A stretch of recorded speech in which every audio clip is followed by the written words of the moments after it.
Bismillahirrahmanirrahim. Tabarakalladzi nazzala al-furqana ala 'abdihi liyakuna lil 'alamina nadhira. Allahumma shalli wa sallim wa barik ala nabiyir rahmah sayyidina Maulana Muhammadin wa ala alihi wa sahbihi ajmain. Amma ba'du. Yang sangat kita hormati bersama Profesor Dr. Quraish Shihab. Semua yang di sini, Pak Rektor, Dekan, semua yang saya hormati juga hadirin. Ini langsung saja saya tadi sudah dil-dilan sama Pak Quraish untuk jadi provokator. Tapi provokator keilmuan. Kenapa tadi ini sarjana arsitek, kami ngomong tata bahasa meneladan, tidak tahu saya. Begini ya. Saya akan bikin mukadimah nanti yang menyempurnakan Pak Quraish. Jadi ilmu tafsir itu dimulai dari satu dialog umum. Dialog umum itu bisa perwakilan atau ungkapan atau apa saja. Misalnya begini, ketika ada orang baik itu Allah berjanji wa allaw istaqamu 'alat thariqah la asqainahum ma'an ghadaqah. Kalau mereka benar, perilakunya benar, saya kasih air yang segar. Tentu kalau kita tahu orang berkecukupan air itu tidak cukup segalanya. Tentu kita butuh makan, butuh macam-macam. Tapi Allah hanya menyebut ma'an ghadaqah. Semua mufassir sepakat, kata ma'an ghadaqah ini ibaratun an raghadil ais. Bahwa ini adalah, maksudnya adalah hidup yang nyaman, bukan sekedar berkebutuhan apa? Air. Begitu juga beberapa ayat yang warka'u ma'ar raki'in wasjud, itu bukan sekedar sholat itu bentuknya ruku' atau sujud. Tapi sholat yang sempurna, yaitu dimulai dengan takbir, diakhiri dengan apa? Salam. Dan itu akhirnya butuh teladan, yaitu Rasulullah SAW. Kemudian di balik teladan itu ada ilmu diroya. Saya termasuk orang yang baca banyak tentang diroya. Karena korban bulian, jadi ulama itu saling membuli, saling mengerjain ini.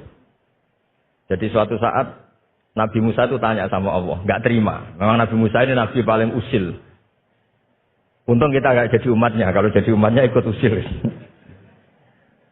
Makanya kalau yang usil itu umatnya Nabi Musa, itu bukan Nabi Muhammad. Nabi Musa itu tanya sama Allah, ya Allah, kenapa engkau menjelaskan tentang engkau? Ada kata-kata la ta'khudhuhu sinatu wala naum. Bahwa Allah itu Tuhan yang tidak terkena kantuk. Sinah itu kantuk, wala naum, dan tidak terkena tidur. Allah tidak jawab, tapi Nabi Musa disuruh megang kaca tipis gitu. Pegang, Musa ini jaga. Ya, Gusti. Jaga, ternyata tuyut ngantuk gitu Pak Fatul Wahid. Langsung pecah. Kamu jaga gitu ngantuk langsung pecah. Bayangkan saya yang jadi Tuhan. Kalau ngantuk sedikit saja alam bisa rusak semua. Terus baru tahu dia, oh penting penjelasan sinatun, tidak ngantuk itu.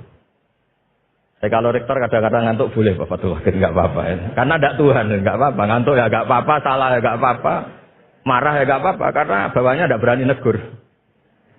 Yang nggak boleh salah itu anak buah. Saya ini kata pejabat UI itu Dewan Pembina, jadi memang berhak adalah Pak Rektor dalam struktur. Itu kalau pakai struktur UI, kalau pakai struktur ulama lebih boleh lagi. Jadi diroya itu penting, karena dengan diroya itu yang disebut Quran datar, itu kemudian punya makna yang luar biasa. Tapi kalau kita tidak punya diroya, maka kesannya Quran itu nyuwun sewu itu datar. Itu masalah besar bagi kita sebagai peneliti Quran. Makanya kadang-kadang itu butuh, tadi saya bilang sedikit provokatif. Karena diskusinya ulama itu juga dimulai dari provokasi. Sedikit cerita perdebatan ulama yang ekstrim. Mu'tazilah itu berpendapat Allah itu hanya menghendaki kebaikan. Karena Allah itu melarang keburukan. Kalau Allah menghendaki keburukan ini paradoks. Bagaimana mungkin melarang tapi menghendaki. Jadi Mu'tazilah bingung kalau ngartikan ayat fayudillu wa mayasa wa yahdi mayasa. Terus kata Imam Sanusi itu pengarang kitab Umul Barohin. Berdebat begini, kalimatnya begini. Idzan waqa'a fi mulkihi ma la yuridu. Kalau kejelekan itu Allah tidak menghendaki, maka banyak di alam raya ini kejadian yang Allah tidak tahu. Jadi kalau Allah dilapuri, ya Allah di dunia banyak maksiat. Waduh itu di luar kekuasaan saya, itu kan masalah ya. Nah, kadang-kadang jawaban provokatif gini itu bisa menghentikan lawan debat. Tapi kata Izzuddin bin Abdussalam yang punya gelar Sultanul Ulama, Kamu jangan benci sama Mu'tazilah di konteks ini karena niatnya itu supaya enggak nisbatus syar'i ilallah. Supaya kejelekan tidak diisnadkan ke Allah, tidak disadarkan ke Allah. Itu juga ajaran Allah, ma'asobaka min hasanatin famin Allah, wa ma'asobaka min sayyatin famin nas. Tapi ahli sunnah tetap saja berpikir khairihi wa syarrihi min Allah. Nah, tapi enggak boleh ditanyakan ya. Kalau kamu tanya ini tak cap jadi umatnya Nabi Musa, enggak boleh tanya bab qada qadar. Karena panduannya Rasulullah SAW ngendikane idza dzikiral qadar fa'amsiku. Kalau sudah diskusi qada qadar kamu harus diam. Yang bicara kriminal, pidana. Tapi saya memberi contoh betapa perdebatan diraya itu penting. Nabi wa Khalilur Rahman Ibrahim itu juga sering debat malah sama Allah, enggak sama Pak Quraisy atau sama Pak Rektor. Suatu saat Nabi Ibrahim itu mau meninggal. Kata malaikat Israel, Ibrahim kamu mau meninggal. Enggak, saya tidak mau meninggal. Kenapa? Karena saya gelarnya Khalilur Rahman, kekasih Allah. Hubungannya apa? Ara'aita khalilan yumitu khalilah. Masa kekasih membunuh yang dikasih ini enggak benar? Malaikat kan enggak biasa debat. Naik Israel, tanya, ya Allah, ini logikanya gini, ini gimana ini? Enggak pernah kuliah malaikat, enggak bisa debat malaikat. Allah itu enak saja jawabnya. Bilang ke Ibrahim, wa hal ra'aita habiban yakrahu ayalqa habibah. Masa katanya kekasih Allah ketemu kekasihnya ada siap. Oh iya mati enggak apa-apa, mati enggak apa-apa. Jadi kalau kamu takut mati itu belum kesayangan Allah. Kok takut semua toh? Padahal enggak kaya juga, enggak makmur juga, tapi takut mati. Nah, itu juga ada dialog. Sehingga ilmu ini menjadi hebat itu karena banyaknya dialog. Yang terakhir saya ini Sohibul Bed, jadi nanti Pak Quraisy yang ngetikan. Ya, saya hanya provokasi supaya nanti Pak Quraisy pakai ilmu yang kelas A, bukan kelas muhibban kata Pak Rektor tadi. Itu ya provokatif. Muhibbin itu sudah luar biasa. Kalau mustame malah turu terus ngantuk itu kalau di Indonesia. Muhibbin itu sudah luar biasa. Ada sekian debat-debat yang misalnya begini di tafsir Tobari. Kita sebagai penekun fikih, saya ini sudah menghormati jenengan, bu penekun bondak pokoknya kita ini penekun fikih. Itu yang namanya qasar salat itu ya salat rubaiyah dikosor menjadi sunaiyah, zuhur menjadi 2, asar menjadi 2. Ya jangan ngosor maghrib jadi 1,5. Juga ngosor subuh menjadi apa? 1. Yang boleh dikosor itu yang salat apa? Rubaiyah yang jumlahnya 4. Ini kalau nggak diajari ini bahaya ini, sudah pakai nama Islam terus. Ngosor sholat maghrib bisa repot.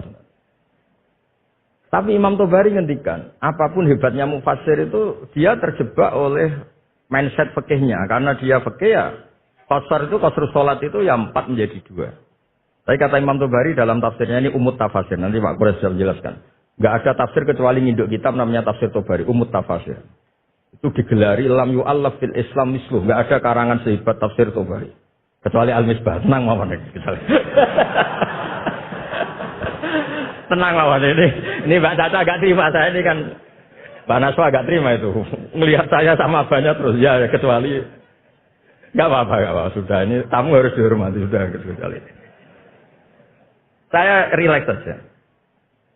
Falaisa 'alaikum junahun an taqsuru minas shalah in khiftum ayyaftinakumul ladzina. Itu kata Imam Tobari, qasrus salat menjadikan sholat 4 menjadi 2 itu ya bagian dari qasrus sholat. Tapi qasrus sholat itu bisa yang pernah wajib menjadi tidak wajib. Misalnya sholat itu wajib menghadap ke kiblat. Gara-gara kondisi darurat tidak wajib menghadap apa? Kiblat. Sholat normalnya agak boleh gerak di atas 3 kali. Tapi gara-gara kondisi darurat boleh gerak di atas 3 kali. Itu juga qasrus sholat. Menjadikan yang wajib menjadi tidak wajib. Yang pantangan menjadi boleh. Sehingga pesannya Mbah Mun, guru saya, Kiai Maimun, juga pesannya Bapak, tafsir biarkan tetap tafsir, jangan mengganti kalimatun jami'ah atau lafdun jama' yang ada di Quran. Karena kalau tafsir membentuk nanti menjadi mudhoyik, mempersempit makna Quran. Coba kalau sampai belajar tafsir ya Yohanes mesti ya ahla Makkah. Budu robbakum. Nah, kalau nuruti tafsir kan, oh ini perintah ke ahli Mekah, saya kan orang Indonesia. Sama salah itu. Misalnya tahajud, wa minal laili fatahajjat bi. Fatahajjat ya Muhammad ya Rasulullah. Saya kan tidak Nabi Muhammad, berarti enggak kena perintah itu. Masalah besar itu. Jadi memang tafsir itu harus Tadi saya sudah matur Pak Kures, di pondok itu jarang orang nulis tafsir. Karena sudah diancam man fasarul Quran bi ra'yihi fal yatabawa maq'adahu minan nar.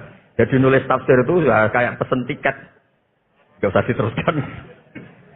Nah, yang masalah itu bi ra'yihi, kebetulan Pak Kures baca banyak, saya juga baca banyak. Pak Fatul Wahid karena ingin naik kelas ya baca banyak. Nanti setelah enggak rektor ngiyai lagi Pak Wahid ini. Karena kecilnya tuh ngaji di bawah saya di Kudus di Muawanah.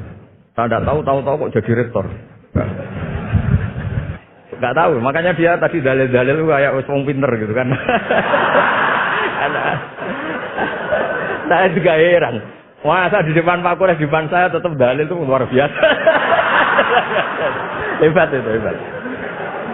Luar biasa itu. Pokoknya hebat. Anda harus bangga punya rektor seperti ini, harus bangga. Ya, gitu saja. Wassalamualaikum warahmatullahi wabarakatuh.